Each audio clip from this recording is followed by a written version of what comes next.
আলু চাষ করার জন্য আমরা প্রথমত জলপাইগুড়ি জেলা থেকে যেটা ভেবেছিলাম, হয়তো সেটা তার কোনোভাবেই মিল পড়ছে না।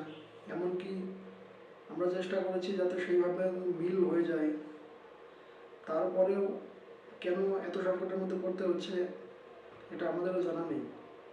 কারণ আজকের দিনে জমির যে পরিস্থিতি, জমির যে হাল, তাতে শুধু আলু চাষ কেন, কোনো রকম চাষিরই আর সফলতা পেতে প্রচুর কষ্ট হচ্ছে। শুধু কষ্টই নয়, আমরা এটাও জানি যে চাষ করতে হলে প্রথমত যেভাবে শুরু করতে হয়, আজকে বাচ্চা গাছ থেকে, ছোট গাছ থেকে একটা গাছকে বড় করে সেই গাছের মধ্যে ফুল, ফল, জোয়ার, ফলন পেতে প্রচুর কষ্ট করতে হয়। শুধু কষ্টই নয়, টাকা পয়সা প্রচুর খরচা করার পরেও এটাকে মেনটেন করে রাখা অসম্ভব। তো যে কারণে আমরা চেষ্টা করেছিলাম, আর তার জন্য কোনো রকম প্রচেষ্টা না করে আজকে দেখি কতদূর কী করা যায়।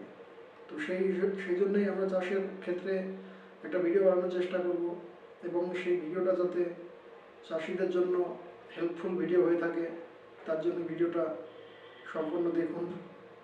দেখার পরে মন্তব্য আপনাদের কমেন্টে আপনারা জানাবেন। আজকে শসা, লঙ্কা, বেগুন, আলু, পটল, সবজি চাষের মধ্যে প্রচুর সবজি চাষ চাষিরা করে। এর এক একটা পয়েন্টও রয়েছে, কোনো জায়গাতে হয়তো সবজি চাষটা বেশি হচ্ছে, কোনো জায়গাতে হয়তো লঙ্কা চাষটা বেশি হচ্ছে। কিন্তু এই পাশে যেখানে লঙ্কা চাষটা বেশি হচ্ছে সেখানে গিয়ে আবার আপনি টমেটো চাষ করতে পারবেন না।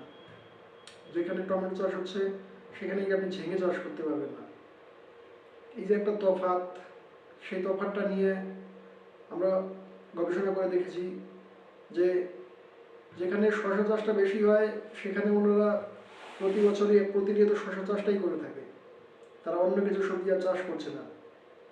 বা যেখানে অন্য সবজি চাষ করা হয় সেখানে তারা ওই একই রকম সবজি চাষ করে থাকে।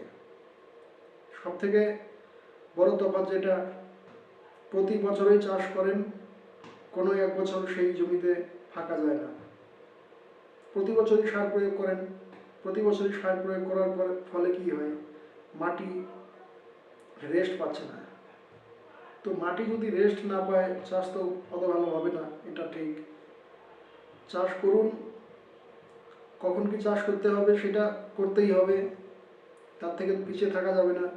কিন্তু চেষ্টা করুন জমিটাকে পরিবর্তন করে চাষ করার। এই বছর লঙ্কা করেছেন, তো সামনের বছর লঙ্কা না করলেও হবে।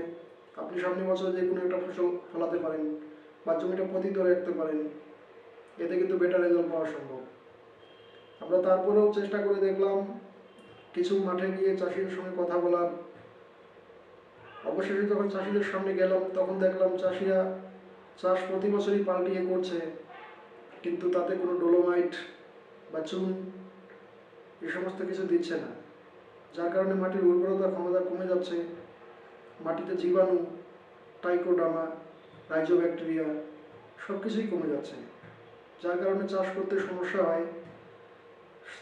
সব থেকে বড় যেটা সমস্যা চোখে পড়ে সেটা হচ্ছে গাছ যখন ছোট থাকে, গাছের শিকড়ের বাড়তি, এই গাছের শিকড়ের বাড়তি খুবই কম হয়, যার কারণে চাষিরা আরও সমস্যার মুখে পড়ে।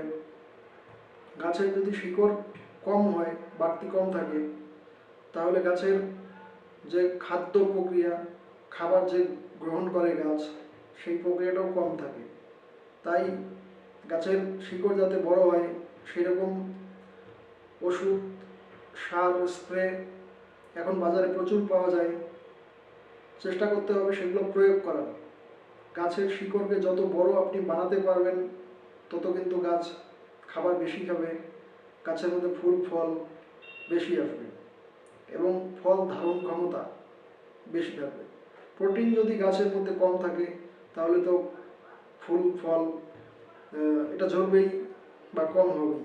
তাই চেষ্টা করুন প্রতি বছরে যাতে জমিতে ডোলোমাইট দেওয়া যায়, ডোলোমাইট প্রতি বছরে জমিতে দিলে জমি একদম পরিষ্কার হয়ে পরিচ্ছন্ন হয়ে তৈরি থাকে। তারপরে যখন আপনি কোনো একটা ফসল রোপণ করবেন তার রেজাল্টটা কিন্তু বেটার পাওয়া সম্ভব। বিঘা প্রতি 1-2 বস্তা করে ডোলোমাইট অবশ্যই প্রয়োগ করা দরকার। ডোলোমাইট প্রয়োগ করার মধ্যেও কিন্তু আবার তফাৎ আছে। আপনি যখন প্রথম চাষটা করবেন সেই মুহূর্তে ডোলোমাইটটা চাষের সময় দিয়ে চাষ করতে হবে। তারপরে কমপক্ষে 10 থেকে 15 দিন জমিটাকে ফেলে রাখতে হবে। তারপরে নতুন কোনো চাষ শুরু করুন, অবশ্যই আপনার চাষের পরিবর্তন আসবে। আজকের ভিডিওটা বড় হয়ে যাওয়ার কারণে আর ভিডিওটাকে বড় করছি না, এখানে শেষ করছি। আমাদের সঙ্গে থাকুন, আমাদের চ্যানেল সাবস্ক্রাইব করে বেল আইকন প্রেস করে দিন। আমরা এই ধরনের ভিডিও প্রতিনিয়ত আপলোড করে থাকি। পরবর্তী ভিডিওগুলো যাতে আপনার কাছে পৌঁছে যায় তার জন্যে চ্যানেলটিকে সাবস্ক্রাইব করা অবশ্যই দরকার। আর সঙ্গে ভিডিওটাকে একটা লাইক করবেন। দেখা হচ্ছে পরের কোনো ভিডিওতে। ততক্ষণ পর্যন্ত ভালো ও সুস্থ থাকবেন। ধন্যবাদ।